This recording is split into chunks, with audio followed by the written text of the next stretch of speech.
Hello and welcome to our podcast. I'm Dani, and today Crate.com talks with Cormac Walsh, the Development Officer of Siel Bleu Ireland. If you haven't heard of it, Siel Bleu is an organization dedicated to promoting health and well-being through adapted physical activity programs, particularly targeting older adults and individuals with disabilities or chronic health conditions. Before we begin, remember to press subscribe on YouTube or in your podcast app. And thank you for staying with us for this more episode. Now, hi, Cormac, and welcome. Hi, Danny. Thanks for having me. It's a pleasure, Cormac. I always like to begin knowing more about history. So could you share some insight about what was the inspiration and the history behind the Siel Bleu Ireland uh, uh, organization? Yeah, so I'll start at the very beginning with Siel Bleu. So Siel Bleu was founded by two sports science students in 1997. They done as part of their research project for the university. They worked with some older adults in 10 different nursing homes, providing exercise programs for them. From this research, it was very positive, and they recognized that the people who took part in the sessions really enjoyed it, both physically and mentally, and they enjoyed the social interaction from it. From this, they decided to make a business out of this, and they went back to the nursing homes who they had been giving free sessions to and said would be interested in paying for it. Straight away, 9 out of the 10 nursing homes were willing to pay for the classes and were happy to have the two students come back in and do the sessions. The 10th nursing home, since they had been getting it for free, they were reluctant to pay for the sessions. And in typical French fashion, the residents of that nursing home staged a protest outside of the director of nursing's office until they got Siel Bleu exercise classes back. So it just shows the power of the classes and how much they were valued. Since then, the organization has gone from strength to strength, growing across Europe to Belgium, Spain, Germany, and further afield. It came to Ireland in 2011, and from there, it's expanded from one or two trainers to 33 physical trainers all across the country, and a management team of 5 full-time staff. So yeah, that's kind of a little bit of the background of Siel Bleu, but the basis of why it's grown so much and the popularity of the programs is the results that it has gotten for people. So the Happier study is one of the main pieces of research that Siel Bleu has based its programs off.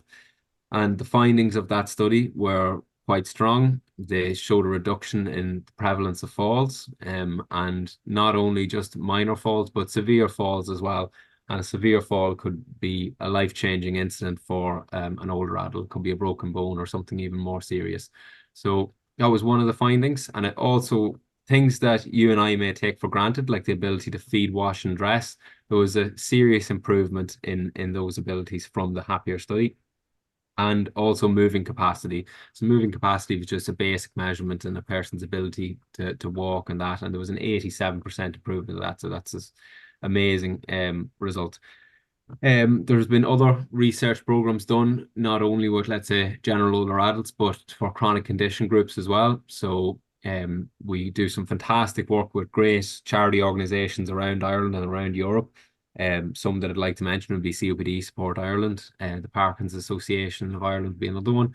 And we've been lucky enough to be involved in kind of the best practice and the cutting edge research around those programs. So, for example, with Parkinson's, the LSVT Big program, it's one that's been rolled out more with Parkinson's groups because it's been shown to be specifically important for improving the symptoms of Parkinson's.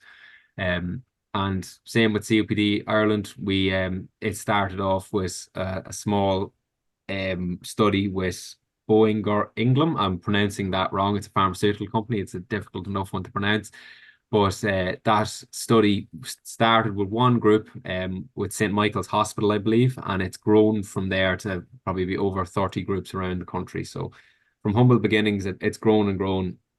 And we're privileged to serve the people that we do and help as many people as we do. So that's just a quick overview of Siel. It's a quick, but it was quite thorough, and I think it gives us a taste of your commitment with the work that you do.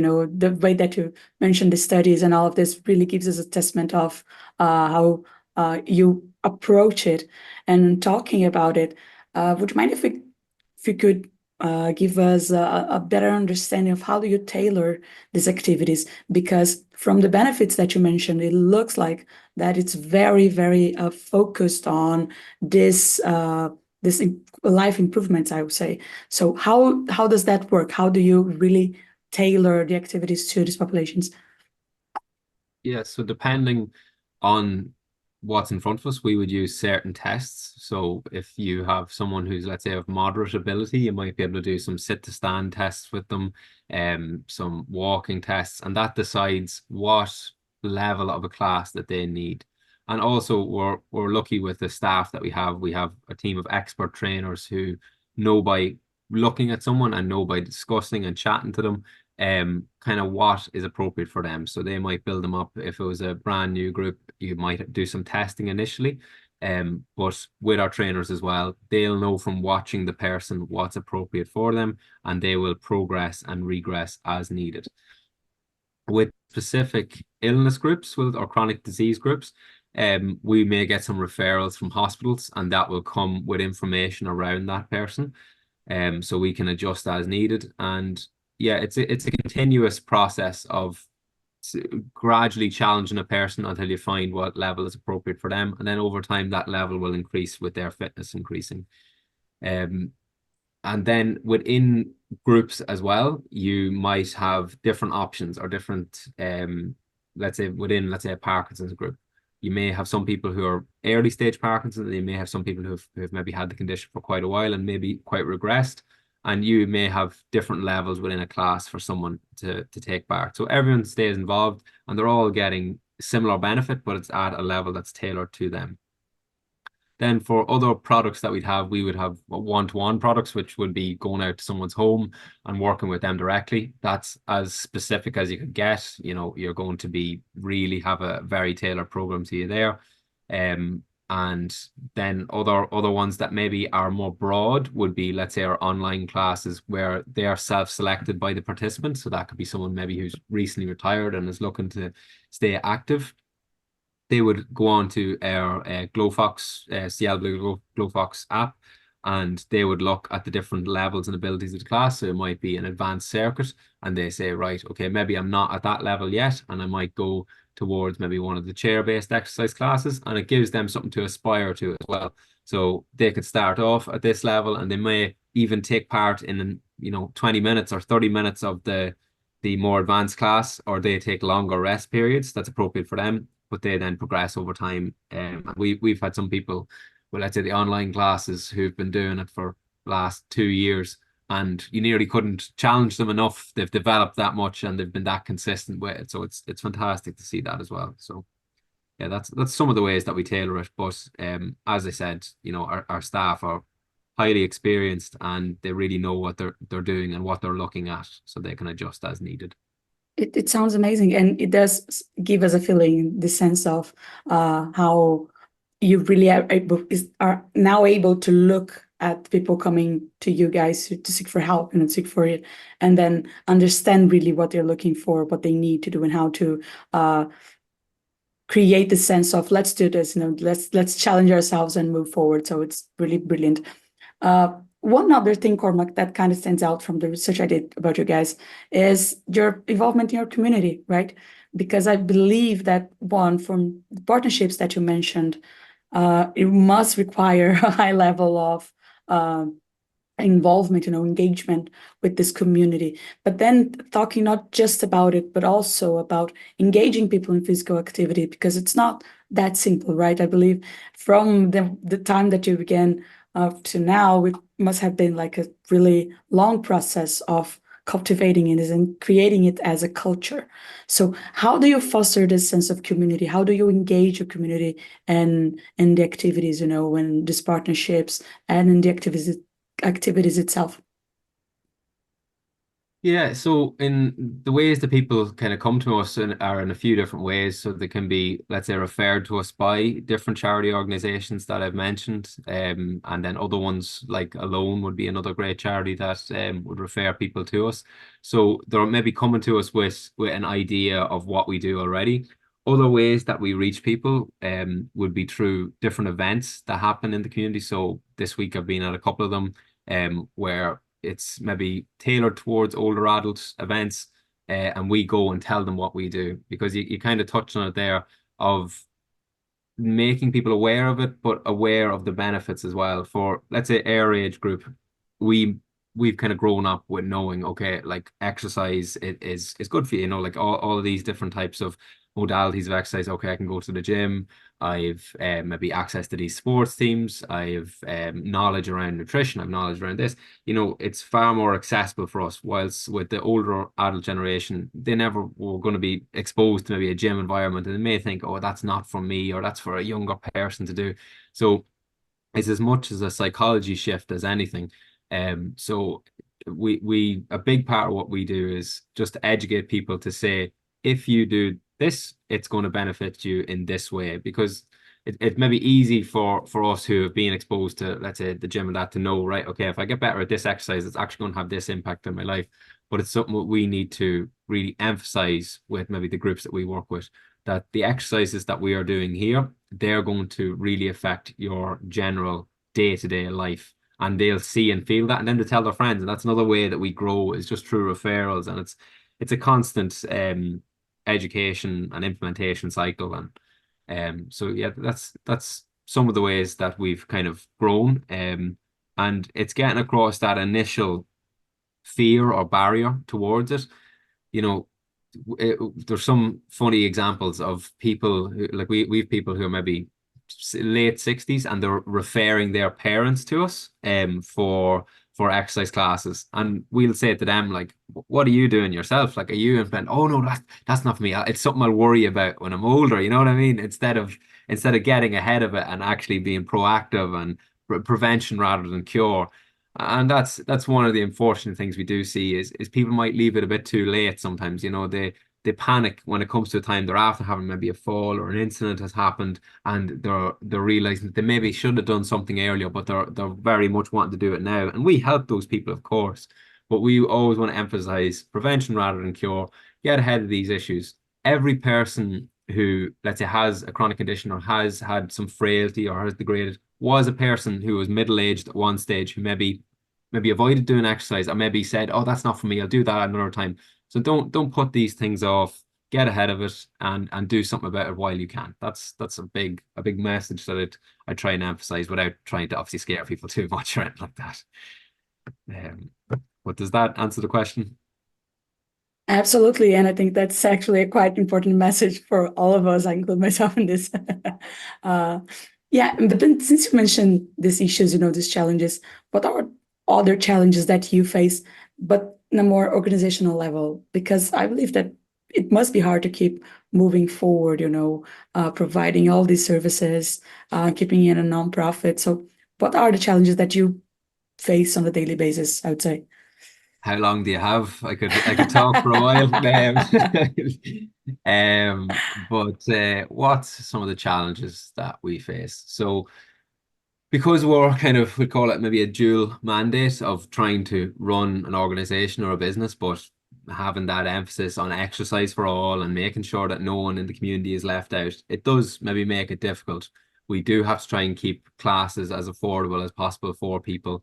And in some circumstances, it can be difficult if you maybe don't have large numbers at a group. It might not be feasible to run that group because you're charging maybe a low cost or whatever.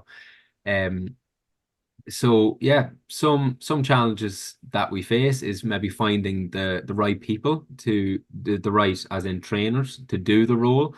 As I said, we're blessed with the staff that we have, but trying to grow that staff and finding the right person, because you need a mix. You need your education around exercise, but you need someone who's very empathetic and knows how to deal with, let's say, illness groups and speak to older adults and be loud and clear and all those other things, the soft skills that maybe you take for granted, they are very important with what we have. From an organization standpoint, we are quite a lean organization.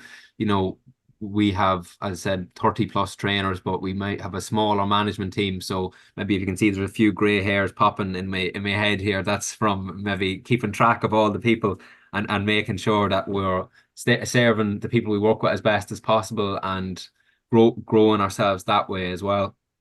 And another challenge maybe from having maybe a smaller management team is if we start a class in an area, it's we need to maybe let people know, let's say the relevant maybe HSC physios or we'll call it the health service physios, the local sports partnerships, maybe local charity organizations that were in that area, just so they can refer people to them classes. But you know that takes time as well, and time is definitely at a premium. So that's maybe one of the first things I said to you when I came here today was, you know, it was a very busy day, but it's always quite busy. So you know, time would be one of the challenges that we face, and then another maybe a challenge that we face as an organization is for maybe our trainers as well.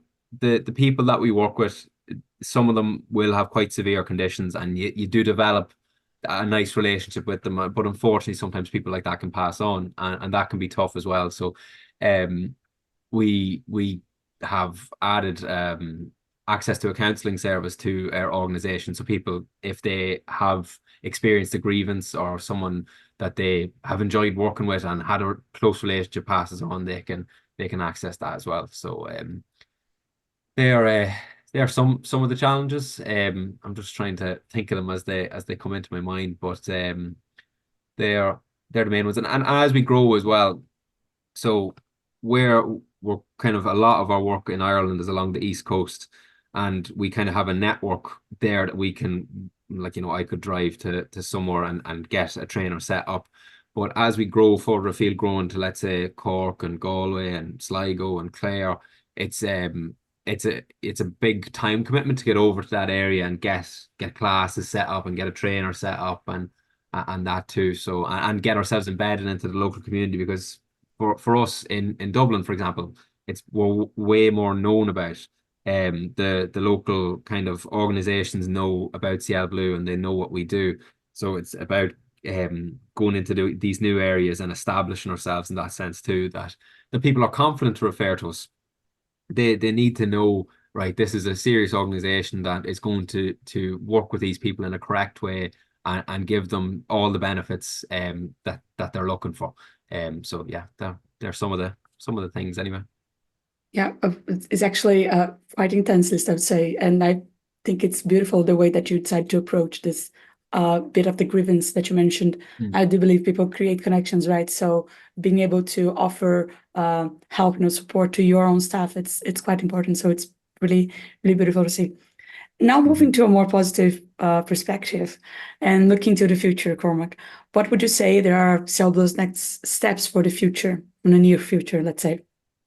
Um, so Siel Bleu Ireland, or Siel Bleu in general, but I'll speak about Siel Bleu Ireland anyway. It's on an upward trajectory, because of the good reputation we've established and the quality of work that we've done.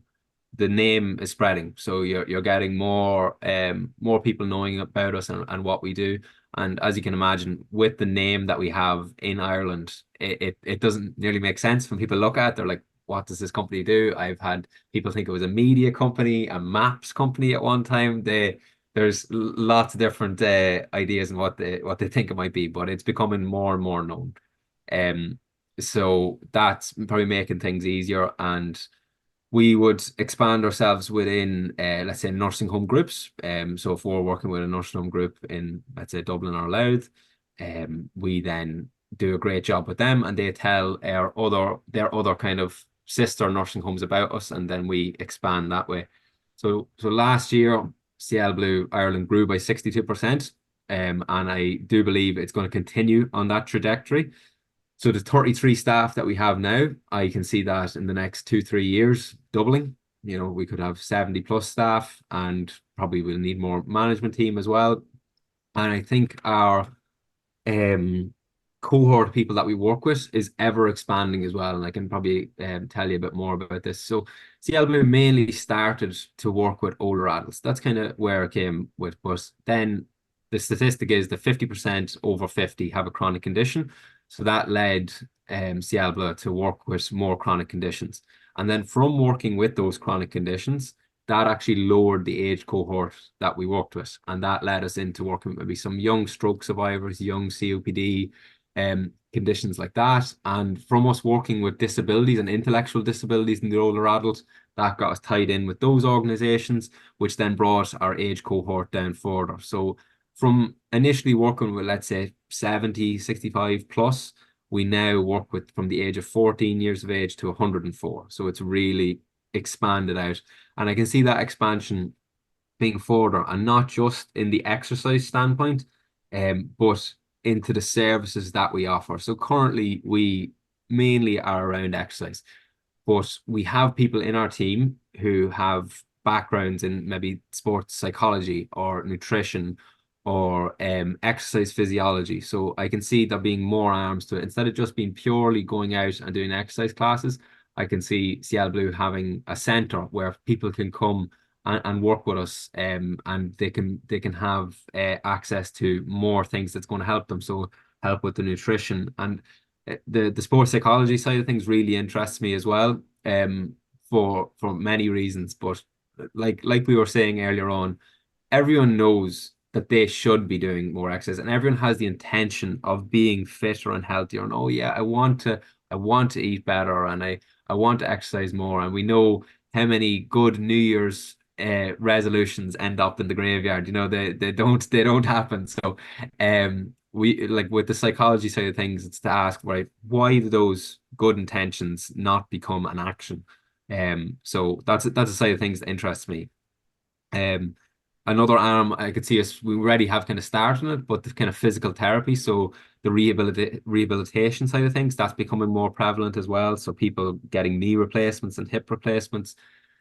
So the future for Ciel Bleu will be um an all-encompassing organization of the health and fitness aspect. So that's what I see for us. And I see us being more linked in. It actually just had meetings about it today with the health service in Ireland. That's already happened in France, to a great degree and to great success. And I see that being more of a thing as well in Ireland, because we have a highly educated staff that know how to work with the conditions that the health service is dealing with. So I can see them referring more and more to us, because of the results we've been able to provide. So that's some of what I see for the future. There's plenty more, but I won't reveal all just today. I'll Don't let give you us see a it all. spoil of everything, right? Yeah, but I think this is a amazing vision. Honestly, it's brilliant. And if you're actually able to, integrate the public health services in Ireland, that would be like a huge benefit for the whole population. So I do hope these gears actually move forward, and then you Yeah. you make it. And if you find a way why most New Year resolutions end up in the graveyard, please share with us. I would personally benefit from it. Yeah, yeah. I Yeah. can do a talk on that sometime. I do have answers to that, but Yeah, well, we're going to um, schedule a second time with you then. yeah. And now, Cormac, to end this interview, unfortunately, I would like to know, for everyone listening or watching us right now that like this conversation and would like to get involved with Ciel Bleu, what are the best ways to get in touch with you and help you keep going? Yeah, so probably our website is kind of where you'll have most of the information. I would encourage people to follow our social media as well, for those who have access to that. So Siel Bleu Ireland is the tagline. I'd say maybe we can add it to something for this podcast as well.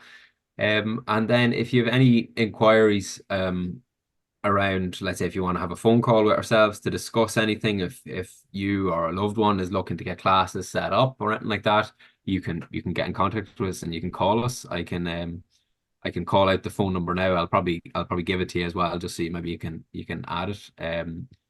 But yeah, our email address is info@cielbleu.ie, and our phone number is 01 01-209-6889. So 01-209-6889. And yeah, they feel free to get in touch. They'll probably get referred on to myself. So yeah, I'll be happy to speak to whoever it is and about whatever they would like to talk about. Thank you so much for joining us, Cormac. I will make sure that we add all this information on the description of this episode so people can get your email, website, and this phone number so they can get in touch. But in any way, thank you for taking time and talking to us today. I really love this conversation. Thanks very much for having me, Danny. It was a nice podcast to be a part of, and yeah, it's great what you're all doing, and thanks very much for spreading the good word about what we're trying to do, and hopefully more good things come out of this. Thank you. It was a pleasure. And for everyone listening, also, thank you so much. And remember, if you enjoy this episode, press subscribe on YouTube or in the podcast app, because that shows algorithms that this is an important conversation and more people can learn about the importance of the Siel Bleu Ireland. Check their page. We're going to add it here. Help out if you can, engage if you can, and just get to know more about what they do and spread the word. All right? Bye-bye, and I'll see you in the next episode.